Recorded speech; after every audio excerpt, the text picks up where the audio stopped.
We're continuing our ACC previews on Lacrosse now this week. Today, diving into a team that made it to championship weekend last year in Duke. In the conference last year, the Blue Devils finished at 2-2 in a three-way tie for second place. They look to be in a good position again to compete for an ACC title as well. Yeah, one reason why, the return of an All-American defenseman in JT Giles Harris. Last year's ACC Defensive Player of the Year led the team, 26 caused turnovers, helping a Blue Devils unit that gave up less than 10 goals per game.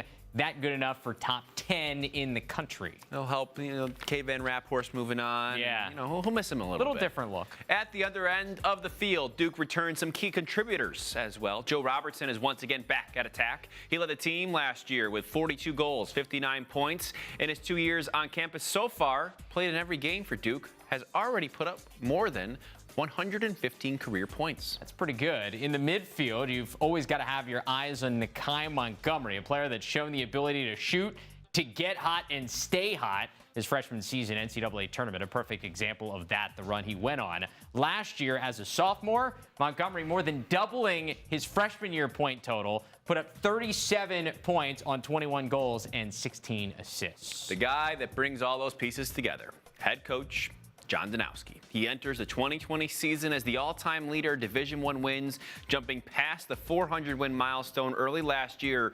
Earlier this month at LaxCon, Travis caught up with Coach Danowski about this year's Blue Devils team. So let's talk about Duke. You guys get ready to start practice. A brand new year. It's an exciting time every January when you get a new crew back together after the winter break. I know the expectations for you don't change. What's the feeling in the locker room about this group as you get ready to start another run? Well, the cool thing is we're undefeated, right? We haven't lost yet. It's true. And so we're really excited about that. Practice begins actually tomorrow. But I think the biggest thing with this team is they've done all the things we've asked them to do up until this point. In the classroom, team GPA was an incredible 3.46. I don't know if that's good or bad. Maybe they're spending too much time in the classroom and not enough time, with a stick in their hand. But whether it was the weight room, fall practice, the classroom, they have been superlative in all those categories. Now, with that being said, it doesn't really mean anything, but it just means that, they're taking care of business. So I think we're all just excited to get out of the office, be outdoors, and let's go. JT Giles Harris obviously has had Kate Van Raphorst with him in that back end for so long. Now he's the guy defensively. Have you seen any differences from him now that he's a senior and is looked at as kind of the guy on that defense? I didn't think that, from the beginning, JT has been incredibly steady and consistent, from day one as a freshman. And I didn't think that, you get to a point sometimes in the weight room where you kind of max out what you do. I know there are some things on Instagram out there on social media where he deadlifts, 6'10", and we had to stop him because he could have done more, but I don't think you really need to do more. We don't play against any 600-pound attackmen. But, the idea being that, that JT continues to improve. He can, just when you don't think he can get any stronger, he gets stronger. Just when you don't think now he's a captain and a leader. So the guys are going to look to him. They're going to ask him to play a role that he hasn't played yet. But I'm fairly certain that he'll rise to that, to that challenge as well.